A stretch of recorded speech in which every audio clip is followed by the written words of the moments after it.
স্বাগত জানাচ্ছি সারা বিশ্বে ঘটে যাওয়া উল্লেখযোগ্য সব খবর নিয়ে ভোরের কাগজের প্রতিদিনের আয়োজনে। আর পুরো প্রতিবেদন জুড়ে আমি আপনাদের সাথে আছি কামরুজ্জামান আরিফ। আজ শুরুতে আমরা নজর দেব ইরান প্রসঙ্গে।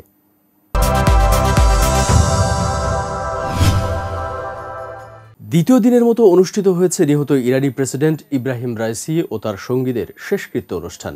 22 মে সকালে ইউনিভার্সিটি অব তেহরানে তাদের আরেক দফা জানাজা অনুষ্ঠিত হয়। এতে ইমামতি করেন ইরানের সর্বোচ্চ নেতা Ayatollah Al Khamenei. University of তেহরানে অনুষ্ঠিত এই জানাজায় অংশ নেয় সর্বস্তরের হাজারো মানুষ। এরপর আজাদি চত্বরের পথে একটি শোকযাত্রা অনুষ্ঠিত হয়। এতেও যোগ দেন অগণিত শোকার্ত জনতা। এর আগে মঙ্গলবার তাবরিজ এবং কোম শহরে নিহতদের পৃথক জানাজা অনুষ্ঠিত হয়। রাতে মরদেহগুলো নিয়ে যাওয়া হয় তেহরানের গ্র্যান্ড মোসাল্লায়। জানা গেছে বৃহস্পতিবার দুপুরে উত্তর পূর্ব ইরানের পবিত্র শহর মাশহাদে দাফন করা হবে ইব্রাহিম রাইসিকে। ওই শহরের ইমাম রেজা আহমেদের মাজার অবস্থিত। প্রসঙ্গত 19 মে আজারবাইজানের সীমান্তের কাছে দুটি বাঁধ উদ্বোধন করে উত্তর পশ্চিমের তাবরিজ শহরে ফেরার পথে হেলিকপ্টার বিধ্বস্ত হয়ে প্রেসিডেন্ট রাইসি সহ সহযাত্রীরা নির্মমভাবে নিহত হন। সোমবার সকালে পূর্ব আজারবাইজান প্রদেশের পাহাড়ি ও তুষারপাতবৃত এলাকায় ইরানি প্রেসিডেন্টকে বহনকারী হেলিকপ্টারের ধ্বংসাবশেষ খুঁজে পায় অনুসন্ধানী দল। পুরো হেলিকপ্টারটি ভস্মীভূত হয়ে যায়। এদিকে ইরানের রাষ্ট্রপতি ইব্রাহিম রাইসির হেলিকপ্টার বিধ্বস্ত হওয়ার খবর ছড়িয়ে পড়ার ঠিক পরপরই 19 মে ইসরায়েলের সামাজিক যোগাযোগ মাধ্যমে নানা রকম প্রতিক্রিয়া আসতে শুরু করে। 20 মে ওই হেলিকপ্টারের ধ্বংসাবশেষ পাওয়ার পর প্রেসিডেন্ট রাইসি, ইরানের পররাষ্ট্রমন্ত্রী আমির আবদুল্লাহিয়ান এবং তাদের সহযাত্রীদের মৃত্যুর বিষয়টা নিশ্চিত করা হলে প্রতিক্রিয়ার তীব্রতা আরও বেড়ে যায়। হেলিকপ্টার বিধ্বস্ত হয়ে ইরানের রাষ্ট্রপতির মৃত্যু নিয়েও প্রশ্ন তুলেছেন সে দেশের নাগরিকদের কেউ কেউ। সাম্প্রতিককালে ইরান ও ইসরায়েলের মধ্যে প্রকাশ্যে সংঘাত দেখা দিয়েছে।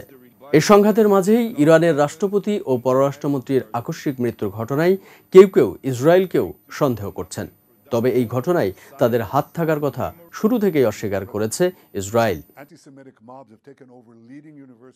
বার্তা সংস্থা রয়টার্সকে প্রকাশ না করার শর্তে এক ইসরায়েলি কর্মকর্তা জানিয়েছেন, মিস্টার রাইসির হেলিকপ্টারে ভেঙে পড়ার ঘটনায় ইসরায়েল কোনোভাবেই জড়িত নয়। চোখ ফেরানো যাক গাজা ইসরায়েল প্রসঙ্গে। সারা বিশ্বের চোখ যখন ইরানের দিকে, ঠিক তখনই ফিলিস্তিনের গাজায় ইসরায়েলি হামলায় গর্ভবতী নারী, শিশুসহ 18 ফিলিস্তিনি নিহত হয়েছে। এরই মধ্যে নুসেইরাত শরণার্থী শিবিরে ইসরায়েলের হামলায় নিহত হয়েছেন কমপক্ষে 10 ফিলিস্তিনি। 21 মে হামলায় নিহতদের মধ্যে এক গর্ভবতী নারী ও তার অনাগত শিশু রয়েছে। এছাড়া গাজা সিটিতে পৃথক হামলায় নারী ও শিশুসহ আরও 8 ফিলিস্তিনি নিহত হয়েছে। নুসেইরাত শরণার্থী শিবিরে আল জাওয়াইদা এলাকায় বাস্তুচ্যুত লোকদের ভিড়ে বোমা হামলা করা হলে প্রাণহানির এই ঘটনা ঘটে। ফিলিস্তিনি রাষ্ট্রীয় সংবাদ সংস্থা ওয়াফা আরও জানিয়েছে, গাজা শহরে ইসরায়েলের চলমান হামলায় 21 মে সন্ধ্যায় অন্তত আরও 8 জন ফিলিস্তিনি নিহত হয়েছে।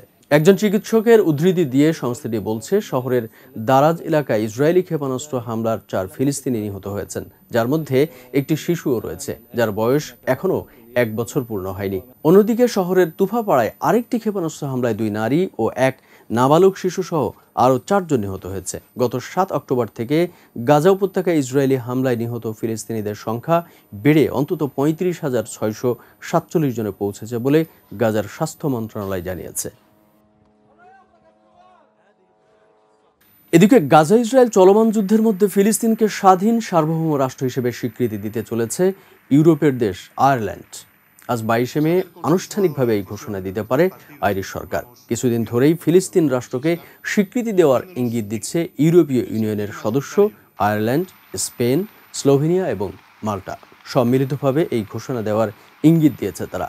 দেশগুলোর মতে মধ্যপ্রাচ্যে স্থায়ী শান্তির জন্য দ্বিরাষ্ট্রীয় সমাধান অপরিহার্য। 1988 সাল থেকে জাতিসংঘের 193 সদস্য রাষ্ট্রের মধ্যে এ পর্যন্ত 139 সদস্য ফিলিস্তিনকে রাষ্ট্রের স্বীকৃতি দিয়েছে। আইরিশ সরকার বলছে, তাদের এই স্বীকৃতি শান্তি প্রচেষ্টার পরিপূরক এবং ইসরায়েল ফিলিস্তিন দ্বিরাষ্ট্রীয় সমাধানকে সমর্থন করবে। তবে ইউরোপীয় দেশগুলোর এই পরিকল্পনার তীব্র বিরোধিতা করেছে দখলদার ইসরায়েল।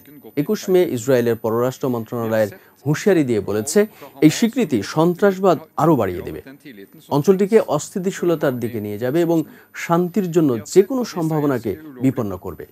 এর আগে চলতি বছরের জুলাই মাসের মধ্যে ফিলিস্তিনকে স্বাধীন রাষ্ট্রের স্বীকৃতি দেওয়ার কথা জানিয়েছিল স্পেন। ফিলিস্তিনকে রাষ্ট্রের স্বীকৃতি দেওয়ার বিষয়ে সমর্থন আদায়ের জন্য সম্প্রতি কূটনৈতিক প্রচারণা শুরু করেছেন স্প্যানিশ প্রধানমন্ত্রীও। গত এপ্রিলে নরওয়েজিয়ান প্রধানমন্ত্রী জোনাস গাহর স্টোরের সঙ্গে দেখা করে এই বিষয়ে আলোচনাও করেন তিনি। বুলগেরিয়া, চেক প্রজাতন্ত্র, রোমানিয়া, সুইডেন সহ 9টি ইইউ সদস্য রাষ্ট্র এরই মধ্যে আনুষ্ঠানিকভাবে ফিলিস্তিনিদের রাষ্ট্রায়ত্তের অধিকারকে স্বীকৃতি দিয়েছে। বেলজিয়ামও নিশ্চিত করেছে পশ্চিম তীর, গাজা উপত্যকা এবং পূর্ব জেরুজালেম নিয়ে গঠিত ফিলিস্তিন রাষ্ট্রের স্বীকৃতিকে সমর্থন দিতে তারা প্রস্তুত। এর আগে ফিলিস্তিনকে রাষ্ট্রের স্বীকৃতি দেওয়ার ইঙ্গিত দিয়েছিল অস্ট্রেলিয়াও। এদিকে গাজায় যুদ্ধ অপরাধ, মানবতা বিরোধী অপরাধে ইসরায়েলের প্রধানমন্ত্রীর বিরুদ্ধে গ্রেফতারি পরোয়ানা প্রসঙ্গে পশ্চিমা মিত্রদের কাতারে যোগ না দিয়ে আন্তর্জাতিক অপরাধ আদালতের সিদ্ধান্তের প্রতি সমর্থন জানিয়েছে ফ্রান্স। 20 মে ইসরায়েলের প্রধানমন্ত্রী বেনিয়ামিন নেতানিয়াহুর বিরুদ্ধে গ্রেপ্তারি পরোয়ানা জারির আবেদন করেছেন আন্তর্জাতিক অপরাধ আদালত আইসিসির প্রধান কৌঁসুলি করিম খান। এই উদ্যোগের পর ফ্রান্স নেতানিয়াহুর বিরুদ্ধে গ্রেপ্তারি পরোয়ানায় তাদের সমর্থনের কথা জানায়। ফ্রান্সের পররাষ্ট্র মন্ত্রণালয় 20 মে এক বিবৃতিতে জানায়, ইসরায়েল প্রসঙ্গে আমাদের বক্তব্য হল আন্তর্জাতিক আদালতের বিচার পূর্ববর্তী চেম্বার গ্রেপ্তারি পরোয়ানা জারির বিষয়ে সিদ্ধান্ত নেবে। তারা অভিযোগের সপক্ষে প্রধান কৌঁসুলির উপস্থাপন করা তথ্য প্রমাণ নিরীক্ষার পর এই সিদ্ধান্ত নেবে। ফ্রান্সের পররাষ্ট্র মন্ত্রণালয় জানিয়েছে, ফ্রান্স আন্তর্জাতিক অপরাধ আদালতের নিরপেক্ষতা ও সব পরিস্থিতিতে দায়মুক্তির বিরুদ্ধে সংগ্রামকে সমর্থন জানায়। অন্যদিকে এই প্রসঙ্গে বেঁকে বসেছে যুক্তরাষ্ট্রের পররাষ্ট্রমন্ত্রী অ্যান্টনি ব্লিংকেন ঘোষণা দিয়েছেন, ইসরায়েলের নেতাদের বিরুদ্ধে গ্রেপ্তারি পরোয়ানা চাওয়া ইন্টারন্যাশনাল ক্রিমিনাল কোর্টের প্রসিকিউটরদের বিরুদ্ধে সম্ভাব্য নিষেধাজ্ঞা জারির বিষয়ে যে আলোচনা শুরু হয়েছে সে বিষয়ে তিনি মার্কিন আইন প্রণেতাদের সাথে একত্রে কাজ করবেন। কংগ্রেসের এক শুনানিতে মিস্টার ব্লিংকেন বলেছেন, সম্পূর্ণ ভুল এই সিদ্ধান্তের বিরুদ্ধে ব্যবস্থা নিতে তিনি প্রতিজ্ঞাবদ্ধ। তার এই ঘোষণা এলো এমন সময় যখন আইসিসি কর্মকর্তাদের উপর নিষেধাজ্ঞা জারির জন্য রিপাবলিকানদের চাপ বাড়ছে। খুব তাড়াতাড়ি হয়তো এই সপ্তাহে এই বিষয়ে ভোট হতে পারে।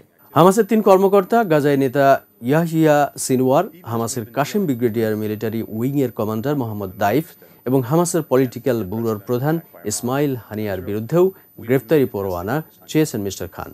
রিপাবলিকান হাউসের অন্তত 37 জন আইন প্রণেতা এই প্রস্তাব সমর্থন করেছেন। এদের মধ্যে রিপাবলিকান চেম্বারের 3য় সর্বোচ্চ র্যাঙ্কিং এর অ্যালিস স্টেফানিকো রয়েছেন। এবারে থাকছে ইতালির ভূমিকম্পের খবর। একবার দুবার নয়, কয়েক ঘন্টায় 1.5 শতাধিক ভূমিকম্পে কেঁপে উঠেছে ইতালির নেপলস শহর। ইতালির দক্ষিণাঞ্চলীয় ওই শহরের আশেপাশের এলাকায় ভূমিকম্পের পর বাড়িঘর থেকে লোকজনকে সরিয়ে নেওয়া হয়েছে। এছাড়া বন্ধ করে দেওয়া হয়েছে অনেক স্কুল। বিবিসির এক খবরে জানানো হয়েছে, স্থানীয় সময় 20 মে সন্ধ্যা থেকে রাতভর দফায় দফায় ভূমিকম্প আঘাত এনেছে। সেখানে 160 বারেরও বেশি ভূমিকম্প আঘাত হানার খবর পাওয়া গেছে। এর মধ্যে সবচেয়ে শক্তিশালী ভূমিকম্পটি ছিল 4.4 মাত্রার। দেশটির পজুলি শহরের কাছে স্থানীয় সময় রাত 8টার দিকে এই ভূমিকম্পটি আঘাত হানে। ইতালির National Institute of Geophysics and Volcanology জানিয়েছে, গত 40 বছরের মধ্যে এটাই ছিল ওই অঞ্চলের সবচেয়ে শক্তিশালী ভূমিকম্প। স্থানীয় গণমাধ্যম জানিয়েছে, গত কয়েক মাসে কম মাত্রার কয়েকটি ভূমিকম্প আঘাত এনেছে। ফলে ভয়ে আতঙ্কে অনেক পরিবারই এখন ওই এলাকা ছেড়ে যাওয়ার কথা ভাবছে। তবে দফায় দফায় ভূমিকম্প আঘাত হানলেও বড় ধরনের কোনো ক্ষয়ক্ষতি বা হতাহতের খবর পাওয়া যায়নি। এদিকে নাইজেরিয়ার উত্তর মধ্যাঞ্চলীয় বন্দুকধারীদের হামলায় প্রায় 40 জন নিহত হয়েছে। নিহতের প্রায় সবাই খনিতে কাজ করতেন। বন্দুকধারীরা মোটর বাইকে করে এসে আকস্মিক হামলা চালিয়েছে। তবে ঠিক কারা এই হামলা চালিয়েছে নির্দিষ্ট করে বলেনি কেউই। স্থানীয় প্রশাসন জানিয়েছে, গ্রামের লোকজনের উপর গুলি চালানো হয়েছে এবং বাড়িঘরে আগুন দেওয়া হয়েছে। প্লাতু রাজ্যের ওয়াশে জেলায় 20 মে রাতের দিকে ওই হামলা চালানো হয়। দীর্ঘদিন ধরেই সম্পদ নিয়ে বিরোধ এবং আন্তঃসাম্প্রদায়িক সংঘর্ষের কারণে ওই অঞ্চলে অস্থিরতা চলছে। রাজ্যের তথ্য কমিশনার মুসা ইব্রাহিম আশমস টেলিফোনে সংবাদ মাধ্যমকে বলেন, সশস্ত্র ব্যক্তিরা জুরাক সম্প্রদায়ের উপর হামলা চালিয়েছে। তারা গ্রামবাসীর উপর এলোপাতাড়ি গুলি চালিয়েছে এবং ঘরবাড়ি আগুন দিয়ে পুড়িয়ে দিয়েছে।